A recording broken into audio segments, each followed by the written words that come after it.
संत आसाराम बापू द्वारा प्रेषित महिला उत्थान मंडल द्वारा आज जिलाधिकारी के माध्यम से केंद्र सरकार को भेजे गए ज्ञापन में राजस्थान की जोधपुर सेंट्रल जेल में निरुद्ध 86 वर्षीय संत आसाराम बापू के बेहद खराब होते जा रहे स्वास्थ्य को देखते हुए उन्हें तत्काल रिहा किए जाने की मांग की गई है। दिए गए ज्ञापन में मान्यता को दृष्टिगत रखते हुए बापू को रिहा किए जाने की आवाज उठाई गई। दर्जनों की संख्या में आज कलेक्ट्रेट में बैनर तथा शक्तियां लेकर पहुंचे आसाराम बापू के भक्तों द्वारा यह ज्ञापन जिलाधिकारी के माध्यम से दिया गया।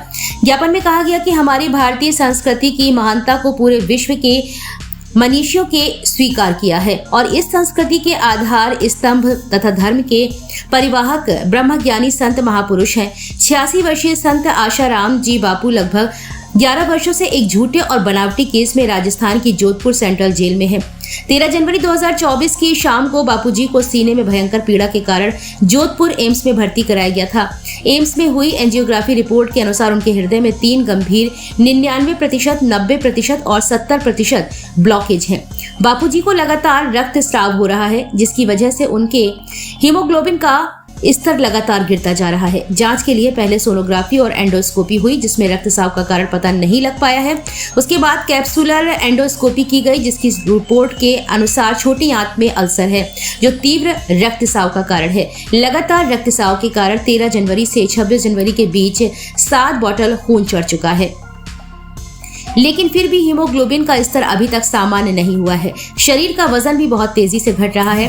6 फरवरी तक बापूजी जोधपुर एम्स के कार्डियक केयर यूनिट में थे। बापूजी की गंभीर शारीरिक स्थिति को देखते हुए हाल ही में पैरोल की अर्जी लगाई गई थी, जिसे उनके रोग की भयानकता को अनदेखा करके रद्द कर दिया गया। 21 फरवरी की रात को बापूजी को दोबारा हृदयघात का दौरा पड़ा, जिसके कारण उन्हें वापस जोधपुर एम्स में भर्ती कराना पड़ा। 22 फरवरी की रिपोर्ट हृदय की भयंकर क्षति का संकेत दे रहे हैं। अभी भी बापूजी जोधपुर एम्स में एडमिट हैं। उन्हें तुरंत अधिक बेहतर और तनाव मुक्त अनुकूल चिकित्सा की जरूरत है। वर्ष 2021 में भी कोरोना पॉजिटिव आए थे। बापूजी कई दिनों तक आईसीयू में स्वास्थ्य के लिए संघर्ष करते रहे थे। तब उनका हीमोग्लोबिन मात्र 3.7 रह गया था। तब भी उन्हें कोर्ट से कोई राहत नहीं मिली थी। उससे पूर्व भी अनेकों बार उनकी बेल और जमानत की सारी अर्जियां कोर्ट ने खारिज की हैं और 11 वर्षों में एक भी बार उन्हें कोई बेल या पैरोल नहीं मिली है। बापूजी पहले से ही ट्राइजेमिनल न्यूरोलॉजिमा से पीड़ित हैं। जेल में जाने के बाद से उन्हें कई गंभीर बीमारियां हो गई हैं। संत श्री आसाराम बापू ने सदैव भारतीय सनातन संस्कृति के लिए अनेक सेवाएं की हैं। देशवासियों के सामाजिक व आध्यात्मिक उत्थान में उनके अनमोल योगदान से आप श्री अनभिज्ञ नहीं हैं। 11 से भी अधिक वर्षों से जेल में रहने के बावजूद बापूजी की प्रेरणा से चल रही श्री योग वेदांत सेवा समितियां, महिला उत्थान मंडल, युवा सेवा संघ, बाल संस्कार केंद्र जैसे संगठन मातृपितृ पूजन, तुलसी पूजन, दिव्य शिशु गर्भ संस्कार, तेजस्विनी भव अभियान, कन्या भ्रूण हत्या रोको अभियान, गरीब व आदिवासी विस्तार में भंडारे, व्यसन मुक्ति अभियान जैसी विभिन्न सामाजिक सेवाओं में निरंतर कार्यरत हैं। पूज्य बापूजी ने लाखों हिंदुओं को धर्मांतरित होने से बचाया है, भटके हुए को घर वापसी कराई है। ऐसे में हम सभी की सरकार तथा न्याय व्यवस्था से केवल एक ही मांग है कि उन्हें शीघ्र अतिशीघ्र न्याय मिले। वर्तमान में स्वास्थ्य की गंभीर स्थिति को देखते हुए उन्हें तुरंत जमानत या फिर पैरोल दी जाए। साथ ही उनके मौलिक अधिकारों को ध्यान में रखते हुए उन्हें उनकी अनुकूलता के अनुसार त्वरित उत्तम उपचार उपलब्ध कराए जाए।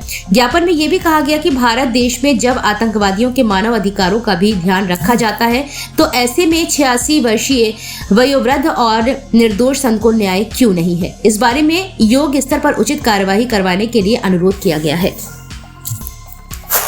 जो हम लोगों का मौलिक अधिकार है, जो एक सभी लोगों का मौलिक अधिकार है कि कम से कम उन्हें एक दिन की पैरोल या एक दिन की बेल या जितना उनको जो उनका शारीरिक स्वास्थ्य का हनन हो रहा है उसको मद्देनजर रखते हुए, उनकी उम्र को मद्देनजर रखते हुए कम से कम उनको पैरोल या बेल देनी चाहिए। आज इतने सारे जिसे कहना चाहिए बलात्कारी हैं या अपराधी हैं जिन्होंने संगीन अपराध किए हैं या जिन पे अपराध सिद्ध भी हो गए।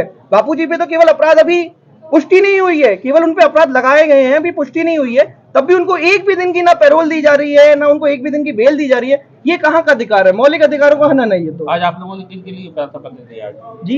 इनके माध्यम के लिए पत्र हमने प्रधानमंत्री के लिए दिया है सर। हमने मतलब पैरोल के लिए ज्ञापन दिया गया है जिलाधिकारी जी को और आगे पहुंचाने ये हम लोग की बात जो है वो इनकी द्वारा आगे भी पहुंचेगी।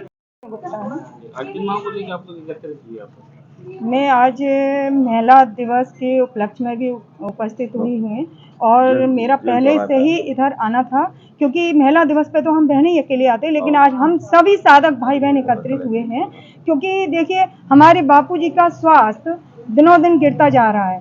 आप बताइए कि